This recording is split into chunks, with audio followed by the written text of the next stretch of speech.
स्वागत है हमारे चैनल एसवीपी इंस्टीट्यूट पर आप सभी का। SVP institute government exam. मेरा नाम है कीर्ति राघव और हाल ही में ही एक इम्पॉर्टेंट नोटिफिकेशन रिलीज़ हुई है। That is SSC CGL. SSC CGL के फॉर्म का काफ़ी बच्चे इंतज़ार भी करते हैं एंड उन बच्चों का इंतज़ार ख़त्म हुआ एंड हमारे चैनल पर ये एसएससी सीजीएल की एक कंप्लीट वीडियो। सबसे पहले मैं आपको इन्फॉर्मेशन देने से पहले, ठीक है, मैं आपको कंटिन्यू करने से पहले मैं आपको कुछ चीज़ें बता देती हूँ कि क्या पैटर्न रहने वाला है मेरे वीडियो अपलोड करने का, कि मैं एसएससी सीजीएल से रिलेटेड कौन कौन से टाइप की वीडियो जो है मैं अपने इस चैनल पर अपलोड करने जा रही हूँ। मैं जो वीडियोज़ बताऊँ आपको, उसके बाद एंड तक वीडियो देखने के बाद आपको कोई डाउट रह जाता है, उसके बाद आपको लगता है कि इस टॉपिक पर वीडियो नहीं बताई गई है, तो आप कमेंट में बता सकते हैं। ओके, तो स्टार्ट करते हैं। मैं आपको बताऊंगी कि मैं कौन कौन से टॉपिक पर एसएससी से रिलेटेड वीडियो जो है वो बनाऊंगी। ठीक है, तो पहला जो टॉपिक रहेगा, पहली तो ये जो वीडियो रहेगी हमारी, ये रहेगी एसएससी सीजीएल की। ये जो वीडियो आप देखने जा रहे हो ये है एसएससी सीजीएल की कंप्लीट इन्फॉर्मेशन की, जिसमें आपको कंप्लीट इन्फॉर्मेशन मिलेगी, सारी इन्फॉर्मेशन इसमें मिलेगी रैदर दैन पीडब्ल्यूडी की कोई इन्फॉर्मेशन इसमें नहीं मिलेगी आपको। अगर पीडब्ल्यूडी कैंडिडेट अगर आप इस वीडियो को देख रहे हैं तो इसमें आपको एग्ज़ाम से रिलेटेड तो सारी इन्फॉर्मेशन मिलेगी, लेकिन स्पेशली आपके लिए इसमें अभी जो डिटेल्ड इन्फॉर्मेशन आपके लिए एक एक लाइन जो इम्पॉर्टेंट है वो अभी इसमें नहीं मिलेगी आपको। उसके लिए एक सेपरेट वीडियो बनेगी, एक वीडियो बनेगी एसएससी सीजीएल जो कि सिर्फ पीडब्ल्यूडी कैंडिडेट्स के लिए बनेगी। ठीक है, आप इस वीडियो को पूरा देखिएगा। इस वीडियो को तो पीडब्ल्यूडी कैंडिडेट्स अगर देख रहे हैं, इस वीडियो को तो पूरा देखिएगा, क्योंकि इस वीडियो में मैं सारे ही एग्ज़ाम पैटर्न, क्या सिलेबस रहेगा एंड क्या फ़ीस रहेगी, क्या क्या पोस्ट रहेंगी, उन सब के बारे में बताऊंगी। लेकिन एक अलग वीडियो रहेगी एसएससी सीजीएल की, जिसमें पीडब्ल्यूडी कैंडिडेट्स आपके लिए इन्फॉर्मेशन होगी। ठीक है, एज रिलैक्सेशन, ठीक है, कौन कौन सी चीज़ों का आपको फॉर्म फिल करते हुए ध्यान देना। एक फिर उसके बाद जो एसएससी सीजीएल की वीडियो रहेगी वो रहेगी पीडब्ल्यूडी कैंडिडेट्स की पोस्ट की, कि कौन कौन सी पोस्ट उनके लिए अवेलेबल रहने वाली है। देन उसके बाद एक वीडियो और अपलोड होगी जिसमें हम बात करेंगे एसएससी सीजीएल के टीयर सेकंड के एग्ज़ाम पैटर्न के बारे में। उसमें हम बात करेंगे, वैसे तो हाल ही में ही इसमें ही मैं सारी इन्फॉर्मेशन दे दूँगी टीयर सेकंड से रिलेटेड, लेकिन एक अलग सेपरेट वीडियो बनाऊँगी बिकॉज टीयर सेकंड का जो एग्ज़ाम पैटर्न है वो थोड़ा सा कॉम्प्लिकेटेड है। ठीक है, उसमें पेपर 1 में और पेपर 2 में थोड़ा सा कन्फ्यूज़न होता है बच्चों को, तो वो वीडियो रहेगी एसएससी सीजीएल के टीयर सेकंड की एग्ज़ाम पैटर्न की वीडियो रहेगी। ठीक है, उसमें इन्फॉर्मेशन आपको देंगे। एंड उसके बाद अगर कोई टॉपिक रह जाता है तो आप बताइए। हाँ जी, एक इम्पॉर्टेंट रह जाता है एसएससी सीजीएल के फॉर्म फिलअप की। ओके, कि फॉर्म फिलअप कैसे फिल करना है। अगर आप फॉर्म फिल करते हैं तो फॉर्म फिल करते हुए कौन कौन सी चीज़ों का आपको ध्यान देना है, कौन कौन सी ऐसी इंपॉर्टेंट इन्फॉर्मेशन है। तो मैंने आपको 3-4 टॉपिक बता दिए हैं जिसके ऊपर वीडियो बनेगी। एंड उसके बाद भी अगर कोई आपका डाउट रह जाता है इस वीडियो देखने के बाद, तो आप कमेंट सेक्शन में मेंशन कर सकते हैं। तो स्टार्ट करते हैं। बहुत ही अच्छी पोस्टिंग एसएससी सीजीएल में निकलती है एंड एजुकेशनल क्वालिफिकेशन क्या होता है, ग्रेजुएशन के लेवल का रहता है। लेकिन आप इस वीडियो को कंप्लीट देखिएगा। कुछ एक आधी पोस्ट ऐसी हैं जैसे जेएसओ की पोस्ट हो गई, इसमें आपके लिए थोड़ा मैथ्स एंड स्टैटिस्टिक्स से रिलेटेड कुछ सब्जेक्ट्स रहेंगे आपके, तभी आप इस एग्ज़ाम फॉर्म को फिल कर सकते हो। ठीक है, तो आप जब भी वीडियो देखेंगे तो आपको पता चल जाएगा। फॉर्म रिलीज़ हो चुका है, 9 जून को रिलीज़ हुआ है एंड लास्ट डेट रहेगी 4 जुलाई को। 4 जुलाई तक आप इसके फॉर्म को फिल कर सकते हैं। पेमेंट करनी है तो 5 तारीख तक आपके पास टाइम है। उसके बाद करेक्शन विंडो जो है वो इंक्लूडिंग ऑनलाइन पेमेंट वगैरह की, वो 9 से लेकर 11 तक खुली रहेगी। एंड आपको ये इन्फॉर्मेशन भी दे दूँ कि कोई भी अगर आप इन्फॉर्मेशन इसमें फिल कर रहे हैं तो आप अपनी इन्फॉर्मेशन को एकदम ठीक देखकर एंड सेंटर्स को अगर आप फिल कर रहे हैं तो करेक्टली अपनी इन्फॉर्मेशन को फिल कीजिए। बिकॉज इसमें ये भी बताया गया है कि करेक्शन के टाइम पे आपकी फ़ीस 200 रहेगी एंड उसके बाद अगर आप रीकरेक्शन करना चाहते हो, रीवेरिफिकेशन मतलब रीकरेक्शन रहेगा, 500 फ़ीस रहेगी। इसलिए आप एक एक इन्फॉर्मेशन को मैं आपको बोल रही हूँ एक इंफॉर्मेशन आप करेक्टली फ़िल कीजिए। आपके पास बहुत टाइम है फ़िल करने के लिए फॉर्म को। कोई भागा-दौड़ी में फॉर्म फ़िल मत करना। इम्पॉर्टेंट इन्फॉर्मेशन रहेंगी आपकी, वन टाइम रजिस्ट्रेशन आप करोगे तो उसको ध्यान से फ़िल करना, और उसके बाद आप अपनी कोई भी कैटेगरी फ़िल करते हो तो उसको ध्यान से फ़िल करना। सर्टिफ़िकेट या फिर मैथ्स का मतलब 10th का रिज़ल्ट जो भी आप अपलोड कर रहे हो उसके नंबर्स ठीक से फ़िल करना। एंड फ़ोटो, साइन जो भी अपलोड कर रहे हो, कोई भी आधार कार्ड वगैरह, तो उसको ठीक फ़िल करना, ठीक है? Okay. Group B, group C की पोस्ट इसमें रहेंगी। अब आप देखिए कि क्या-क्या पे लेवल रहेगा। अब इसमें पे लेवल सेकंड में आपकी 44,900 से लेके 1,42,400 तक की आपका पे लेवल इसमें रहना है। अगर आप कोई भी पोस्ट फिल करते हैं, जैसे एग्ज़ाम के बाद में रिज़ल्ट से पहले पोस्ट प्रेफ़रेंसेस की नोटिफ़िकेशन आती है, आपको पोस्ट प्रेफ़रेंसेस फिल करनी होती है। उसका नोटिफ़िकेशन भी काफ़ी ज़्यादा इंपॉर्टेंट है। अगर कैंडिडेट उसको इग्नोर कर देते हैं, नहीं पता चल पाती है उनको, तो उनको फॉर्म फाइनल रिज़ल्ट में उनका मतलब रिज़ल्ट वगैरह नहीं आता है। पोस्ट प्रेफ़रेंसेस आपके लिए फिल करनी इम्पॉर्टेंट है, और उसकी कोई डेट भी मीन्स कहा जाता है कि कोई और नेक्स्ट चांस भी उनको नहीं मिलेगा। तो आप देखिए कि अगर आप इन पोस्ट के लिए अगर आप फॉर्म फिल करते हैं तो अपनी एज लिमिट आप चेक कर लीजिएगा, और उसके बाद पे लेवल भी चेक कर लीजिएगा कि क्या पे लेवल रहने वाला है, ठीक है? एंड पे लेवल 6 का अगर आप इसे इस पोस्ट के लिए फिल कर रहे हैं तो ये पे लेवल 6 के अंडर में आती है, और ये आपके लिए एज लेवल रहेगा। पे लेवल 5 में ये सब आती हैं, ऑडिटर वगैरह अकाउंटेंट की पोस्ट आती हैं। पे लेवल इसमें इतना रहेगा। एंड अगर आप पोस्टल असिस्टेंट, सॉर्टिंग असिस्टेंट की पोल कर रहे हैं तो पे लेवल इतना रहेगा। आपका एज लिमिट ये है। तो चीज़ें इन्फॉर्मेशन ध्यान से भरिएगा, ठीक है?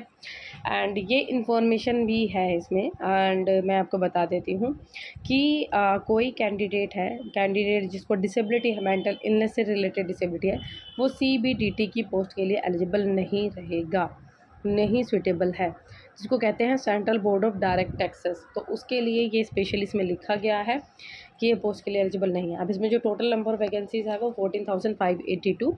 ये कहा जा रहा है कि टेंटेटिव वैकेंसीज़ है, ये वैकेंसीज़ इंक्रीज़ होने के भी चांसेस हैं। मीन्स इन वैकेंसीज़ बढ़ के 19-20,000 तक की ये जो वैकेंसीज़ जो है वो हो सकती हैं, ठीक है? तो फॉर्म को फिल कीजिए। वैकेंसीज़ बहुत ज़्यादा हैं इसमें। BRO की पोस्ट के लिए सिर्फ मेल कैंडिडेट ही एलिजिबल है। एज लिमिट आपको बता दिया है कि एज लिमिट आपकी 18 से लेकर 27 तक होनी चाहिए। कुछ मतलब पोस्ट के अकॉर्डिंग आपकी एज लिमिट है। आप अपनी कोई पोस्ट फिल करते हैं, पोस्ट प्रेफरेंसेस में जब आप पोस्ट फिल करेंगे तो इस फॉर्म को ज़रूर देखिएगा, नोटिफिकेशन को, ठीक है? कि आपकी ये पोस्ट फिल कर रहे हैं तो आपकी एज लिमिट क्या है, उस एज लिमिट के अंडर आप आते हो या उससे बाहर तो नहीं हो, ठीक है? वरना आपका फॉर्म कैंसिलेशन या फिर मतलब आपको जॉब नहीं मिलेगी। कुछ इस तरीके से भी चीज़ें कही जा रही है अगर आप नहीं फिल करते हो तो। एज रिलैक्सेशन कैटेगरी को क्या मिलेगा? SC/ST को 5 ईयर का, OBC को 3 ईयर्स का, PWBD को 10 ईयर्स का एज रिलैक्सेशन मिलेगा, PWBD को 13 ईयर्स का, PWBD SC/ST को 15 ईयर्स का एज रिलैक्सेशन मिलेगा। अलग अलग कैटेगरी को अलग अलग ईयर्स का एज रिलैक्सेशन जो है वो मिलने वाला है, ठीक है? अब ये देखिए, अगर आप कोई भी अपना सर्टिफिकेट अपलोड करते हैं, कोई भी कैटेगरी हो गई, रिजर्वेशन, एज रिलैक्सेशन जो भी चाहते हैं, कोई कैटेगरी हो गई, आप अपना अगर कोई भी एज सर्टिफिकेट अपलोड करते हैं तो सर्टिफिकेट को ध्यान से सर्टिफिकेट को फिल करना, ठीक है? अपने सर्टिफिकेट को उसकी डेट ना निकली हुई हो, ठीक है? अगर कोई PWD है, टेम्प्रेरी सर्टिफिकेट है, तो डेट वगैरह ध्यान से फिर देख कर करना, रिन्यू करा लेना। एंड बेसिस ऑफ रिजर्वेशन जो OBC कैटेगरी है वो क्रीमी लेयर में अंडर में नहीं आनी चाहिए। PWD कैंडिडेट्स मैंने आपको बता दिया है कि मैं आपके लिए एक अलग वीडियो जो है वो बनाने वाली हूँ, ठीक है? तो इसलिए मैं ये इन्फॉर्मेशन नहीं पढ़ रही, क्योंकि अगर मैं इसको पढ़ूँगी तो ये फॉर्म बहुत ज़्यादा ही, ये वीडियो बहुत ज़्यादा लंबी हो जाएगी। एंड उसके बाद ये थोड़ा बच्चों को लगेगा भाई, जो नॉर्मल कैंडिडेट हैं वो लगेगा भाई मीन्स बोरिंग टाइप लग सकता है भाई, जब कोई इन्फॉर्मेशन हमारे लिए यूज़फुल नहीं है फिर हम उस तक वीडियो देखें तो वो एक बोरिंग टाइप लगने लगता है। तो इसलिए वो उनके लिए एक अलग वीडियो रहेगी।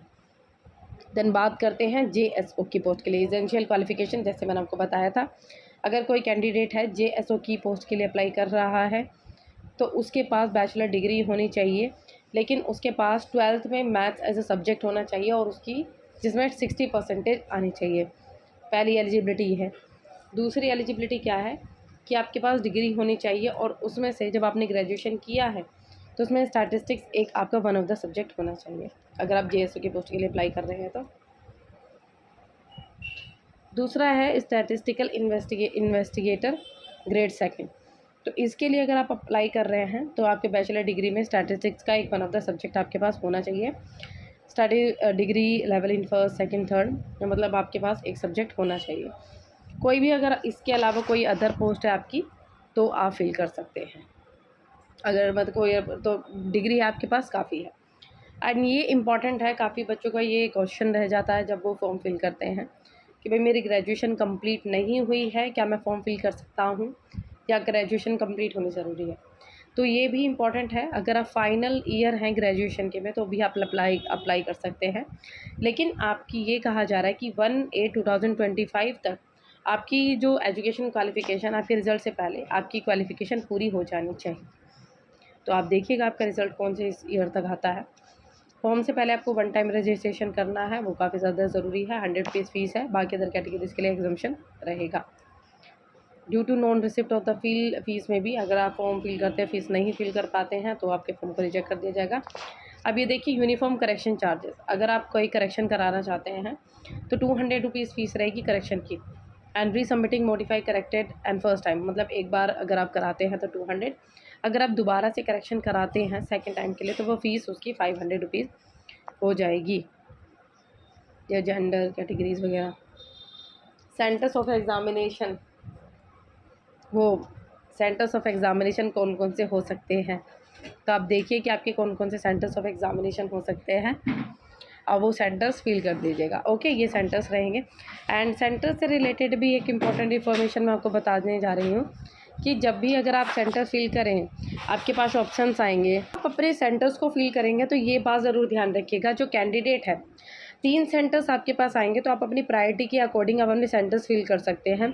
एंड ये भी कहा जा रहा है कि एक बार आप अपने फॉर्म फिल कर दिया तो फॉर्म को ठीक से फिल कीजिएगा एंड करेक्टली फिल कीजिएगा। बाद में कोई रिक्वेस्ट होगी, जैसे इसमें लिखा हुआ है, मेंशन किया गया है, no request for change of centre of examination will be considered later, मतलब बाद में आपको चांसेस नहीं मिलेंगे अगर आप सेंटर चेंज करना चाहते हैं तो। एंड ये काफ़ी ज़्यादा इंपॉर्टेंट इन्फॉर्मेशन है कैंडिडेट्स के लिए।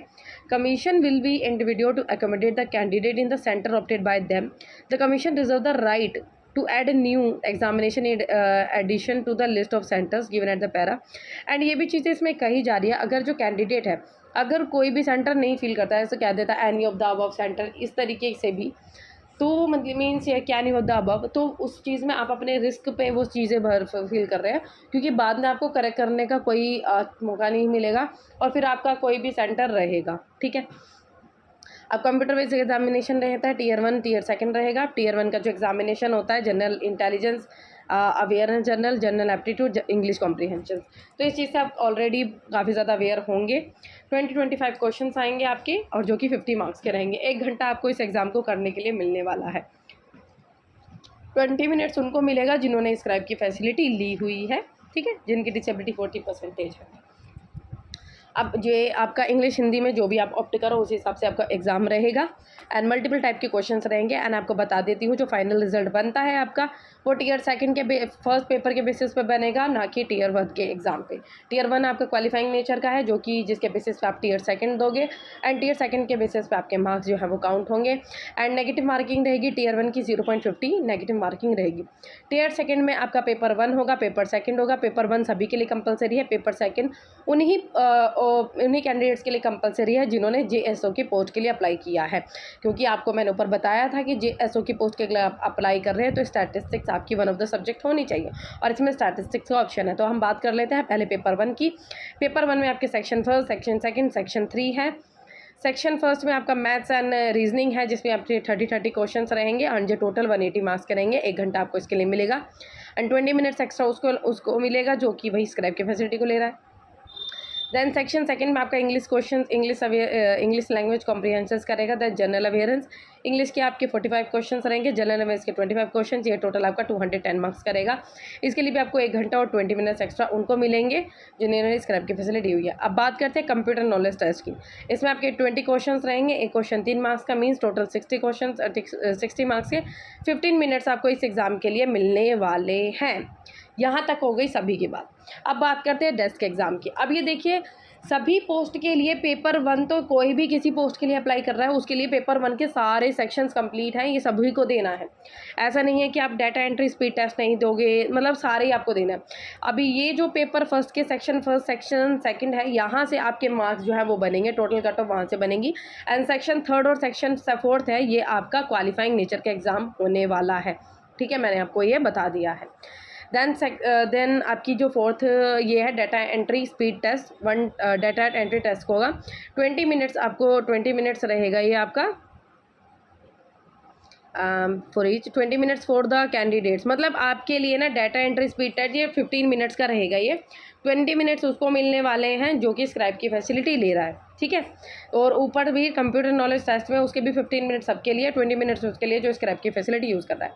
अब ये मैंने आपको सारे स्पीड ये सब बता दिया। अब डाटा एंट्री स्पीड टेस्ट में एग्जम्पशन है और वो उन कैंडिडेट्स के लिए हैं जो PWBD कैंडिडेट्स हैं। ठीक है, जो एग्जम्पशन उनको मिलेगा मतलब इस एग्ज़ाम से, लेकिन वो सिर्फ PWD कैंडिडेट्स के लिए है, जो मैं आपको अगली वीडियो में बताऊंगी। जो PWBD कैंडिडेट्स हैं उनको बताऊंगी कि कैसे वो अगर इस डाटा एंट्री स्पीड टेस्ट में एग्जम्पशन चाहते हैं तो क्या क्या चीज़ें उन्हें करनी होगी जो उनको एग्जम्पशन मिलेगा। तो मैंने आपको चीज़ें बता दिया। देन पेपर सेकंड हमने बताया था जो कि स्टैटिस्टिक्स का है, 100 क्वेश्चंस रहेंगे जो कि 200 मार्क्स के, एक क्वेश्चन 2 मार्क्स का रहेगा। 2 घंटे इसमें आपको मिलने वाले हैं। और जो PWD कैंडिडेट्स अगर इस फॉर्म को आपने JSU की पोस्ट के लिए अप्लाई किया है तो आपको 2 आवर्स एंड 40 मिनट्स, मतलब 1 घंटे में 20 मिनट एक्स्ट्रा, तो इसलिए 2 आवर्स 40 मिनट्स आपको मिलने वाला है, मीन्स 40 मिनट्स आपको एक्स्ट्रा मिलेंगे इस फॉर्म के लिए। अब ये देखिए, मैंने बताया आपको जैसा ऊपर बताया कि फर्स्ट पेपर जो है वो कंपलसरी है सभी पोस्ट के लिए, एंड पेपर सेकंड है जिन्होंने JSU की पोस्ट के लिए अप्लाई किया है उसके लिए कंपलसरी है। And it is mandatory for candidate to इसके लिए क्वालिफाई करें सेक्शन फर्स्ट और पेपर 1 सेपरेटली। सभी कैंडिडेट्स के लिए है कि सेक्शन फर्स्ट के जितने पेपर 1 के जितने भी पेपर उसको क्वालिफाई करें। अब इसमें जो है टीयर सेकंड में नेगेटिव मार्किंग आपकी 1 नंबर की रहेगी, एंड टीयर फर्स्ट में जो थी आपकी 0.50 नेगेटिव मार्किंग थी। क्वेश्चन इन पेपर सेकंड, हाँ उसमें भी थी। और जो पेपर सेकंड है, जो पेपर सेकंड JSO वाला था, उसमें भी 0.50 आपकी नेगेटिव मार्किंग रहेंगी। डाटा एंट्री स्पीड टेस्ट मैंने आपको बताया कि 15 मिनट्स को मिलने वाले हैं। 2000 की डिप्रेशन होनी चाहिए इन 15 मिनट्स, मतलब 15 मिनट में आपका इतनी स्पीड होनी चाहिए, आपके होने चाहिए। मैंडेटरी है सभी पोस्ट के लिए टेस्ट, एंड ये PWD कैंडिडेट्स के लिए इंपॉर्टेंट इन्फॉर्मेशन। एंड आप सिलेबस चेक कर सकते हैं, देखिए ये सिलेबस है इसका, टीयर 1 का क्या सिलेबस है, आप इस वीडियो को स्लो कर आप देख सकते हैं। ठीक है, क्योंकि अगर मैं एक एक चीज़ें पढ़ूंगी तो बहुत ज़्यादा आपके लिए काफ़ी लंबी वीडियो हो जाएगी। देन टीयर सेकेंड है आपके, उसका सिलेबस आप देख सकते हैं। ठीक है, वीडियो को स्लो करके देख लीजिएगा। अगर आपको ये हाईलाइटेड PDF चाहिए तो आप कमेंट में मेंशन कर दीजिएगा, आपको ये PDF मिल जाएगी FCP इंस्टीट्यूट पे। ठीक है, अगर आप कमेंट करते हैं तो ये PDF आपको मिलेगी। ठीक है, आप कमेंट में अगर आपको ये हाईलाइटेड PDF चाहिए तो आप कमेंट सेक्शन में मेंशन कर सकते हैं। ओके, CT एग्जामिनेशन सेंटर वगैरह का आपको कमीशन से एग्ज़ाम से पहले पता चल जाएगा। एंड इन्फॉर्मेशन आपकी ठीक, एंड आधार बेस्ड ऑथेंटिकेशन होना चाहिए। Candidate who have not undergone Aadhaar based authentication will be required to report at the examination centre 2 hours before the scheduled start of examination. अब ये देखिए इंपॉर्टेंट इन्फॉर्मेशन है, अगर आप अपना फॉर्म फिल करते हैं तो उसको आधार बेस्ड ऑथेंटिकेशन के अकॉर्डिंग अपने फॉर्म को फिल कीजिएगा। जो कैंडिडेट नहीं करता है तो उसको शेड्यूल से पहले कहा जा रहा है, देखो इसमें स्पेशली चीज़ मेंशन की गई है, will be required to report, उसको 2 घंटे पहले ही रिपोर्ट करना होगा before the schedule start of examination. ठीक है, और उसके साथ ये मैंडेटरी होगा कि वो at least 2 passport size photo carry करे, कलर फोटोग्राफ, उनमें से कलर फोटोग्राफ होनी चाहिए, और रिसेंट की ओरिजिनल वैलिड ID प्रूफ होनी चाहिए, डेट ऑफ बर्थ जिस पर प्रिंटेड होनी चाहिए on the admission certificate, Aadhaar card and voter ID card, इसमें से कोई आपके पास डॉक्यूमेंट्स होना चाहिए। तो देखिए इसलिए आधार बेस्ड ऑथेंटिकेशन ज़रूरी है। एंड उसके बाद जब आपका एग्ज़ाम हो जाएगा एंड रिजल्ट से एग्ज़ाम होने के बाद आपका वो क्या कहते हैं डॉक्यूमेंट वेरिफिकेशन होगा।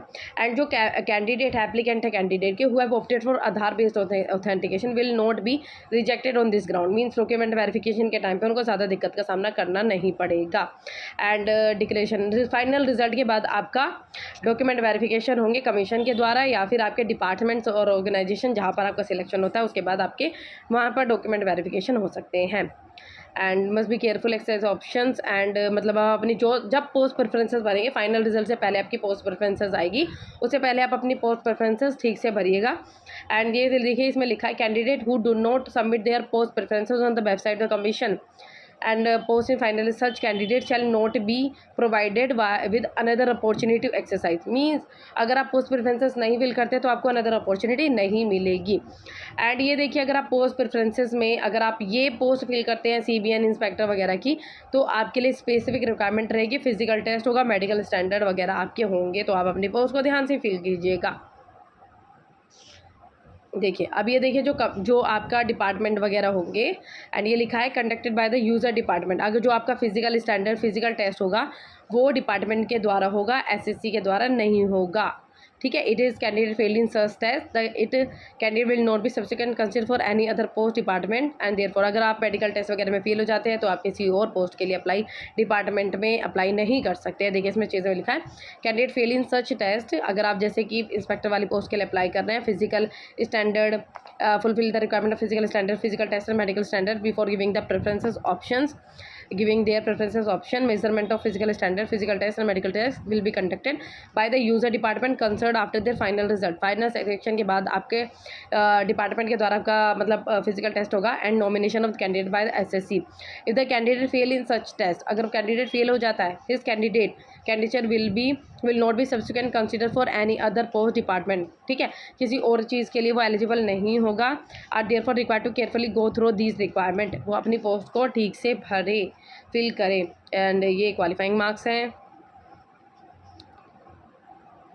ये बाकी एग्जामिनेशन वाली कैटेगरीज के लिए है, तो ठीक है। जहाँ तक मुझे ऐसा लगता है कि मैंने आपके लिए सारी इन्फॉर्मेशन मैंने आपको बता दी है, और बाकी जो मैंने आपको स्टार्टिंग में बताया था कि मैं अलग अलग वीडियोस इन टॉपिक्स के ऊपर बनाऊंगी, तो उन चीज़ों पर आप ज़रूर ध्यान दीजिएगा, मैंने आपको बता दिया था। देखिए वीडियो मैंने सारी इन्फॉर्मेशन बहुत ही अच्छे तरीके से समझाने की कोशिश की है। अगर आपको उसके बाद भी कोई डाउट रह जाता है तो आपके कमेंट सेक्शन आपके लिए ओपन है, कमेंट में मेंशन कर सकते हैं। अगर आपको ये हाईलाइटेड PDF चाहिए तो आप कमेंट में मेंशन कर सकते हैं कि वांट हाईलाइटेड PDF, तो आपको ये PDF भी मिल जाएगी। इससे वीडियो देखिए, वीडियो से आपको मैं ऑप्शंस बता देती हूँ, देखियो आप कमेंट कर सकते हैं। वीडियो से रिलेटेड डाउट है आपको तो आप कमेंट में मेंशन कर दीजिए कि भाई आपको इस वीडियो से रिलेटेड डाउट है। किसी और गवर्नमेंट वैकेंसी के बारे में जानना है तो भाई आप कमेंट सेक्शन में मेंशन कर सकते हैं कि भाई कमेंट सेक्शन में ही आपको ये चीज़ किसी और गवर्नमेंट वैकेंसी के बारे में जानना है, तो ये सब चीज़ें, ठीक है। और आपको वीडियो पसंद आई है तो एक हार्ट जो है वो ज़रूर सेंड कीजिएगा ताकि मोटिवेशन मिले हमको इस तरीके की और वीडियोस बनाने का और इस तरीके से डिटेल्ड इन्फॉर्मेशन प्रोवाइड करने का, ओके। और हमारे चैनल को सब्सक्राइब ज़रूर कर दीजिएगा ताकि हम मोटिवेट हों आपके लिए इस तरीके की वीडियो बनाने के लिए।